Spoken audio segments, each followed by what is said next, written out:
Hello students, आज हम लोग इलेक्ट्रिक चार्ज एंड फील्ड का चैप्टर का आने वाले क्वेश्चंस करेंगे जो है 1.11 से लेकर 1.15 तक। तो बिना टाइम वेस्ट किए चलिए चालू करते हैं अपने वीडियो को। और अगर आपको कोई भी डाउट आए तो कमेंट सेक्शन में आप जरूर पूछिएगा, ठीक है। ओके, तो सबसे पहला क्वेश्चन हमारा है, a polythene piece rubbed with wool is found to have a negative charge of 3 × 10⁻⁷ coulomb. तो एक आपका पॉलिथीन है जिसको रब किया गया वुल के साथ में, तो पॉलिथीन में आपका नेगेटिव चार्ज प्रोड्यूस हो गया, मतलब 3 × 10⁻⁷ का कॉलम का चार्ज प्रोड्यूस हो गया। अब प्रोड्यूस होने का मतलब ये है कि जरूर वुल ने रिलीज किया होगा नेगेटिव चार्जेस को, क्योंकि ट्रांसफर जो होता है वो नेगेटिव चार्ज का ही होता है। तो वुल ने क्या किया, नेगेटिव चार्ज पॉलीथीन को दे दिया, इसलिए आपका पॉलीथीन नेगेटिव चार्ज हो गया है। पूछ रहा है, estimate the number of electron transfer from which to which. सबसे पहला, कहाँ से कहाँ तक हो रहा है, इसका जवाब तो मैंने आपको दे दिया, वुल से पॉलीथीन की तरफ हो रहा है। और नंबर ऑफ इलेक्ट्रॉन्स कितना हो रहा है, तो इसका आंसर बहुत ही सिंपल सा है। तो फॉर्मूला होता है Q equal to n e. अब मुझे n चाहिए, तो n का वैल्यू आएगा Q अपॉन ई। Q आपका दिया गया है 3 × 10⁻⁷, और E की वैल्यू हमें मालूम होती है 1.6 × 10⁻⁻19। आप इसको इजीली सॉल्व कर सकते हैं। तो अगर आप इसको डिवाइड करेंगे तो जो आपकी वैल्यू है वो कितनी आती है देख लीजिए। तो इसको मैं 30/16 कर सकता हूँ, और इसको मैं कर सकता हूँ 10⁻⁻7 प्लस 19। तो ये आएगा आपका 16 है ना। तो इसका वैल्यू नियर अबाउट आएगा 1.8 समथिंग कुछ आएगा। तो 1.8 इंटू 10⁻12, 19 में से 7 गया तो 12 आता है, तो 1.8 इंटू 10⁻12 इलेक्ट्रॉन्स का ट्रांसफर होगा, ठीक है। तो ये हमारा नंबर ऑफ इलेक्ट्रॉन निकल गया। और कहाँ से कहाँ होगा, तो वुल से पॉलिथीन की तरफ होगा। अब पूछ रहा है कि is there a transfer of mass from wool to polythene. अगर है तो इसे देखिए, पहले ही आंसर थे, विच टू विच मतलब वुल टू पॉलिथीन का आंसर तो उसने पहले ही दे दिया इसमें। तो बी वाले में पूछ रहा था कि कितना मास, तो जो मास है उसका क्या करेंगे, नंबर ऑफ इलेक्ट्रॉन से मल्टीप्लाई कर दिए।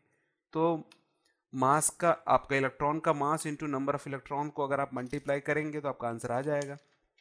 तो जो मास होता है वो कितना होता है आपका 9.1 इंटू 10⁻31। जनरली ये वैल्यूज़ आपको पेपर में दे दिया जाता है, ठीक है, जनरली दे ही दिया जाता है। फिर भी अगर नहीं दिया तो आपका प्रैक्टिस करते करते आपको ये वैल्यूज़ जरूर याद हो जाएगा, ठीक है। तो n है 1.8 इंटू 10⁻12, और जब आप इसका मल्टीप्लिकेशन करेंगे तो आपका वैल्यू आएगा 16.38 इंटू 10⁻31 माइनस 31 प्लस 12। तो 16.38 इंटू, तो 11 में से 2 गया तो यह आएगा 9, और 2 में से 1 गया तो 1, मतलब -19 kg के आसपास आएगा। और ये वैल्यू देख सकते हैं आप, काफ़ी छोटी वैल्यू होती है। तो ट्रांसफ़र तो होगा मास का, नो डाउट, बट उसकी जो वैल्यू है वो काफ़ी छोटी आने वाली है, ठीक है। तो is there a transfer of mass, yes, the transfer of mass is possible, but the value is very very small. Okay, ठीक है। आई होप आपको ये क्वेश्चन समझ में आया होगा। चलिए चलते हैं अगले क्वेश्चन की तरफ। ओके, तो ये क्वेश्चन भी काफ़ी सिंपल क्वेश्चन है। देखिए क्या बोलता है क्वेश्चन में, the two insulated charged copper sphere A and B have their center separated by a distance of 50 centimeter. What is the mutual force of electrostatic repulsion if the charge on each is 6.5 × 10⁻⁻7 coulomb? अब देखिए यहाँ repulsion बोल रहा है, इसका मतलब ये है कि ये जो चार्ज यहाँ दिया गया है ये सेम चार्ज होने वाले दोनों दोनों स्पीयर के आपके। तो पॉजिटिव ले लेते हैं आपस में क्योंकि कुछ भी नहीं दिया है। The radii of A and B are negligible, तो रेडियस आपका नेग्लिजिबल के बराबर में है। तो एक स्पीयर यहाँ और एक स्पीयर यहाँ है, और इन दोनों के बीच का जो डिस्टेंस है वो 50 सेंटीमीटर का है।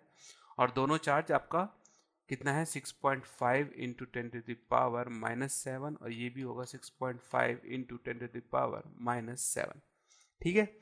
हमको क्या निकालना है, फोर्स निकालना है। तो जो फोर्स का फॉर्मूला है वो क्या होता है, 1/4 pi epsilon not Q1 Q2 या फिर QA QB भी ले सकते हैं आप इसको, अपॉन आर स्क्वायर। वैल्यूज को पुट करिए तो आएगा 1/4 pi epsilon not 6.5 into 10⁻⁻7 into 6.5 into 10⁻⁻7 divide by, अब देखिए ये आर का वैल्यू जो है वो 50 सेंटीमीटर दिया गया, तो इसको मीटर में कन्वर्ट करना पड़ेगा, तो ये आएगा 0.5 का होल स्क्वायर। ठीक है, वैल्यू को यहाँ लिख लीजिए, तो आएगा 0.5 का होल स्क्वायर। अब कैलकुलेशन करना है, तो इसकी वैल्यू होती है 9 इंटू 10⁻9, और 65 को आप ऐसे लिख सकते हैं 65/10, और इसको भी लिख सकते हैं 65/10, और 0.5 का स्क्वायर होता है 25, 0.25 मतलब, और तो इसको ऐसा भी लिख सकते हैं 100/25, और वैल्यूज तो बाकी है ही, तो कितना है 10⁻9 -7 ये 10 और ये 10 कैंसिल हो जाता है, 5 1 जा, और ये आएगा 13, और ये 5 कैंसिल होकर ये भी आएगा 13, और जब इसका आप मल्टीप्लाई करेंगे तो इसकी वैल्यू नियर अबाउट आएगी 15/1 इंटू 10⁻⁻5 न्यूटन। तो दिस इज द फोर्स। ठीक है, अब बोल रहा है इसमें कि what is the force of repulsion if each sphere is charge double. अगर चार्ज को डबल कर दे और डिस्टेंस को कितना कर दे, आधा कर दे, तो हमारा जो फोर्स है वो क्या निकल के आएगा। इसका आंसर ही बहुत सिंपल सा है, 1/4 पाई एप्सिलॉन नॉट, और Q को डबल कर, चार्ज को डबल कर देने से मतलब 2QA और 2QB, और डिस्टेंस को आधा कर दिए मतलब R/2 का होल स्क्वायर, तो इसका 2 और ये 2 आएगा 4, और R/2 का स्क्वायर होगा R/4, R²/4, और ये QA और QB तो रहने ही वाला है। ये 4 ऊपर चला जाएगा और 4 4 जा 16 हो जाएगा, तो इसको मैं लिख सकता हूँ clearly 16 into 1/4 pi epsilon not QA QB divide by R square. देखिए ये पूरा वैल्यू इसके जैसा ही है, तो आप यहाँ से डायरेक्टली लिख सकते हैं, तो ये आएगा 16 इंटू 1521 इंटू 10⁻⁻5 न्यूटन, और इसका मल्टीप्लाई करने से इसका जो आंसर आता है वो आएगा 0.24 न्यूटन। देखिए इसके कैलकुलेशंस मैं पहले से ही करके रखा हूँ, इसलिए डायरेक्टली लिख रहा हूँ, पर आपको डायरेक्टली नहीं लिखना है, आपको खुद से करना है। ठीक है, जिससे आप ही का बेनिफिट होने वाला है। ठीक है, तो आई होप आपको ये क्वेश्चन समझ में आ गया होगा, तो आगे क्वेश्चन की तरफ मूव करते हैं। ओके, तो ये क्वेश्चन भी काफ़ी सिंपल है, थोड़ा सा लॉजिकल बेस ज़्यादा है, तो चलिए पढ़ते हैं क्या बोल रहा है question. Suppose the sphere A and be in exercise 1.12, पिछले वाले क्वेश्चन की बात कर रहा है, have identical size, a third sphere of the same size but uncharged is brought in contact with the first। तो एक अनचार्ज स्पीयर लेके आए और फर्स्ट वाले के साथ उसको कांटेक्ट में लाए, then both in contact with the second, और उसके बाद उसको निकाल कर सेकंड वाले के कांटेक्ट में ले आए, and finally remove from them, और उसके बाद उसको हटा दिया गया। तो बोल रहा है कि what is the new force of repulsion between A and B. तो आपका जो फिर से ए और बी को अगर आजू बाजू में रखेंगे तो उस पर जो रिपल्सन फोर्स बनेगा वो कितना बन रहा है। ठीक है, तो बहुत ही सिंपल सा है। तो Q की वैल्यू जो दी गई है वो दिया गया है 6.5 इंटू 10⁻⁷, पिछले वाले से लिया गया है। तो सबसे पहले क्या किया गया है, A और B को कांटेक्ट, A और C को कांटेक्ट में लेके आए हैं। तो A वाले के पास जो चार्ज है वो Q चार्ज था, और C वाला जो था वो अनचार्ज था। तो इसके कारण क्या होगा, ये दोनों एक दूसरे के साथ शेयर करेंगे चार्जेस को, और जब शेयर करेगा तो Q चार्ज इन दोनों के साथ शेयर होने के बाद में A के पास कितना बचने वाला है, Q/2, और C के पास भी कितना बचने वाला है, Q/2। तो दोनों के पास में Q/2 और Q/2 चार्जेस बचेगा। उसके बाद में सेकेंडली क्या किया, उसने इस चार्ज को उठा के सेकेंड वाले से फिर से कांटेक्ट में लेके आया। ठीक है, तो देखिए B वाले के पास कितना चार्ज है Q, और C वाले के पास कितना चार्ज था, Q/2 था, और इन दोनों का सम करके फिर डिस्ट्रीब्यूट कर लीजिए आधा आधा, तो दोनों का सम करेंगे तो आएगा Q प्लस Q/2, तो इसका आएगा 2Q प्लस Q/2, और आंसर आएगा 3Q/2। और ये दोनों के दोनों, ये चार्ज जो है वो दोनों पे डिस्ट्रीब्यूट होगा, तो दोनों पे डिस्ट्रीब्यूट होगा तो B वाले के पास कितना चार्ज आने वाला है, 3Q/4, और C वाले के पास कितना चार्ज आने वाला है, 3Q/4। देखिए 3Q/2 का आधा करेंगे तो डिवाइड बाई 2, तो ये आएगा 3Q/4। सो जो B वाले के पास में अब कितना चार्ज बचा है, 3Q/4, और A वाले के पास कितना चार्ज बचा है, Q/2। अब हम आराम से फोर्स निकाल सकते हैं। तो फोर्स का फॉर्मूला है 1/4πε0 क्यू ए जो है वो आपका आएगा Q/2 और क्यू बी आएगा 3Q/4 और डिस्टेंस तो सेम रहने वाला है r²। तो इसको क्लियर लिख सकते हो, ये 3 इधर आएगा और 2 4 जा 8, तो मतलब 3/8। तो 3/8 को आप बाहर निकाल लीजिए तो आएगा बचा हुआ 1/4πε0 Q A Q B divide by r²। तो इसकी वैल्यू तो हमें पहले ही मालूम है, पिछले वाले क्वेश्चन में हम लोग सॉल्व कर चुके हैं। तो इसकी वैल्यू कितनी है 1521 इंटू 10⁻⁻5 न्यूटन। और जब आप इसको सॉल्व करेंगे तो आपकी जो वैल्यू आएगी 5.7 इंटू 10⁻³ न्यूटन। ठीक है, कैलकुलेशन को आपको खुद से करना है, कोई बड़ा कैलकुलेशन नहीं है। जितना कैलकुलेशन आप खुद से करेंगे उतना ही ज़्यादा आपका प्रैक्टिस होगा। ठीक है, ठीक है, चलिए चलते हैं अगले क्वेश्चन की तरफ। ओके स्टूडेंट्स, ये क्वेश्चन भी बहुत ही अच्छा क्वेश्चन है। ठीक है, तो चलिए देखते हैं क्या लिखा हुआ है क्वेश्चन में। लिखा है in figure 1.33 so track of 3 charge particle in a uniform electrostatic field. तो ये इलेक्ट्रोस्टैटिक फील्ड है यूनिफॉर्म फॉर्म में, और यहाँ पास में टोटल 3 चार्जेस दिए गए हैं 1 2 एंड 3। पूछ रहा है give the sign of the 3 charges. पूछ रहे तीनों के चार्जेस क्या क्या हैं। सिंपल सी बात है कि ये पॉजिटिव प्लेट है, ये नेगेटिव प्लेट है, तो पॉजिटिव की तरफ कौन सा अट्रैक्ट होगा, नेगेटिव अट्रैक्ट होगा। तो 1 और 2 जो है वो नेगेटिव चार्जेस हैं, तो फर्स्ट और जो सेकंड है वो क्या है, नेगेटिव चार्ज है। और 3 वाला क्या है, पॉजिटिव चार्ज, क्योंकि नेगेटिव की तरफ अट्रैक्ट हो रहा है। तो 3 वाला जो है वो एक पॉजिटिव चार्ज है। ठीक है, इतना सिंपल सा था। सेकेंड वाला थोड़ा सा ट्रिकी है, which particle has the highest charge to mass ratio. ठीक है, अभी बोल रहा है कि कौन सा चार्ज जो है वो highest charge to mass ratio है। तो उसके लिए आपको चार्ज टू मास रेशियो सबसे पहले निकालना पड़ेगा। उसको निकालने का सिंपल सा एकदम टेक्निक है, देखिए कैसे निकाला जाता है। इसके लिए हमको चार्ज का एक्सेलरेशन पता करना पड़ेगा। तो एक्सेलरेशन का फॉर्मूला होता है फोर्स अपॉन मास, और जो फोर्स का फॉर्मूला होता है वो होता है Q इंटू ई। इस वैल्यू को आप यहाँ पुट करेंगे तो आपका निकल के आता है QE/m।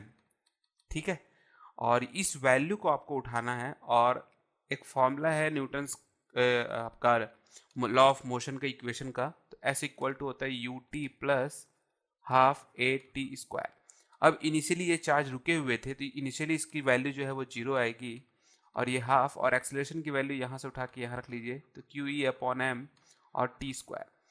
S, अब ये जो S की वैल्यू है आप यहाँ देख सकते हैं, is directly proportional to Q/m। और इलेक्ट्रिक फील्ड तो कांस्टेंट रहने वाला है, और टाइम को भी हम कांस्टेंट मान के चलते हैं, तो Q/m का प्रोपोर्शनल सिंबल आएगा। और देखिए यही है आपका चार्ज टू मास रेशियो।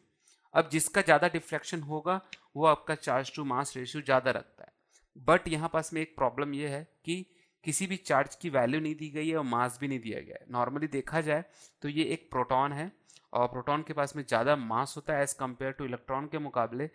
ठीक है, तो अगर मास देखा जाए इसका ज़्यादा है, तो यहाँ अगर मास लगाएंगे हम लोग तो इसकी वैल्यू ज़्यादा होने के कारण जो S है वो कम हो जाएगा ऑटोमेटिक। ठीक है, अब चार्ज की वैल्यू दी नहीं गई है कि इसके पास चार्ज कितना है, तो मास के हिसाब से अगर चलेंगे तो इसका मास ज़्यादा है, तो इसके कारण S का जो डिफ्लेक्शन है वो कम मिलेगा। और देखिए 1 वाला जो है इलेक्ट्रॉन है उसका मास कम होता है as compare to positive charge के मुकाबले, तो इसका मास कम होने के कारण इसका रेशियो जो है वो बढ़ जाता है और डिफ्लेक्शन भी हमें ज़्यादा मिलेगा। तो इसके हिसाब से हमें 1 वाले में जो डिफ्लेक्शन मिलेगा वो ज़्यादा मिलने वाला है। ठीक है, पर ऐसा सटिकली नहीं बोल सकते हैं कि किसका चार्ज टू मास रेशियो ज़्यादा है, पर अगर आपको ऐसा पूछता है तो आप अपने रीज़न को देते हुए आप ज़रूर बता सकते हैं कि किसका चार्ज टू मास रेशियो ज़्यादा है, जिससे एग्जामिनर को पता तो चले कि आप क्या सोच रहे हैं। ठीक है, तो इस तरीके से आप इसको एक्सप्लेन भी कर सकते हैं। आई होप आपको ये क्वेश्चन समझ में आया होगा कि इसको कैसे करना है। ठीक है, थोड़ा सा यहाँ पास में ट्रिकी था, तो इसको आपको समझना पड़ेगा। इसीलिए यहाँ पास में देखिए y और x एक्सिस दिया गया है। y is the deflection of the charge. ठीक है, तो जितना ज़्यादा डिफ्लेक्शन होगा उतना ज़्यादा चार्ज टू मास रेशियो यहाँ पास में बनता है, इसीलिए ये वाला फॉर्मूला को यहाँ पास में यूज़ किया गया है। ठीक है, ठीक है, चलिए चलते हैं अगले क्वेश्चन की तरफ। ओके स्टूडेंट्स, तो ये हमारा फाइनल क्वेश्चन है, बहुत ही सिंपल सा क्वेश्चन है। चलिए पढ़ते हैं क्या बोल रहा है क्वेश्चन में। बोल रहा है consider uniform electric field E equal to 3 × 10⁻³ newton पर कूलम, और जो इसकी डायरेक्शन है वो I है, I का मतलब x एक्सिस पे, what is the flux of this field through a square of 10 centimeter of a side whose plane is parallel to the yz plane। तो yz प्लेन पे ये पैरेलल है, इसका मतलब ये है कि x एक्सिस के ये आपका परपेंडिकुलर होने वाला है, ठीक है।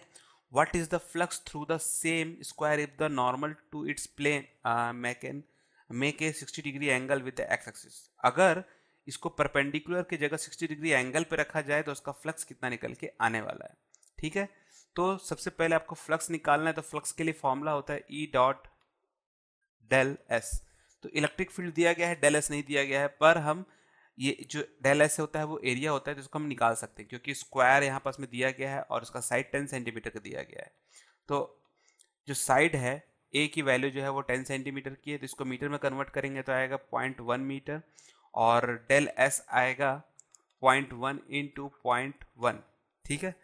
और इसको परपेंडिकुलर टू एक्स एक्सिस के रखा गया, इसलिए मैं यहाँ आई लगा देता हूँ मीटर। तो इसकी वैल्यू आएगी 0.01 आई मीटर। वैल्यू को यहाँ पुट कर दीजिए, तो ई की वैल्यू गिवन दी गई है 3 into 10 to the power 3 into 0.01 और आई इंटू आई, ठीक है। ये डॉट प्रोडक्ट होगा यहाँ पास में, तो 3 इंटू 10 पावर 3 और ये 10 टू पावर 2 आएगा, तो 3 into 10 to power 3 divide by 10 to power square, ये कैंसिल होगा इसके साथ में, और इसकी वैल्यू आएगी न्यूटन मीटर पर कूलम।